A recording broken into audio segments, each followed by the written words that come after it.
આજે આપણે ટકાવારીના જનસંખ્યા આધારિત ક્વેશ્ચન લઈને આવ્યા છે। આ ક્વેશ્ચનને આપણે ગુણોત્તર મેથડથી ઝડપી રીતે કઈ રીતે સોલ્વ કરી શકીએ આ શીખીએ આપણે। ક્વેશ્ચન છે કે ધરતીકંપના કારણે 5% લોકો મરી ગયા અને રહેલામાંથી 10% લોકો શહેર છોડીને જતા રહ્યા। હવે જે છે 34,200 લોકો રહે છે। તો ધરતીકંપ પહેલા કેટલા લોકો હતા એ પૂછે છે ક્વેશ્ચન, બરાબર। તો આને આપણે ગુણોત્તર મેથડથી સોલ્વ કરીએ તો પહેલા તો 5% નો ફ્રેક્શન વેલ્યુ કેટલો થાય એ 1/20।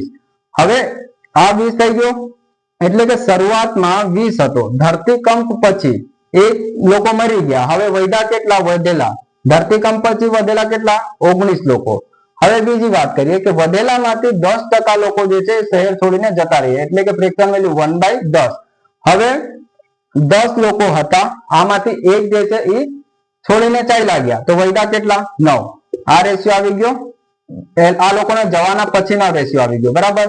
આ થઈ જાય 19, આ થઈ જાય 10, આ થઈ જાય 200 એટલે કે શરૂઆતમાં 200 લોકો હતા અને છેલ્લે ધરતીકંપ અને એ લોકો જે શહેર છોડીને ગયા એના પછી કેટલા વધ્યા આપણી જોડે?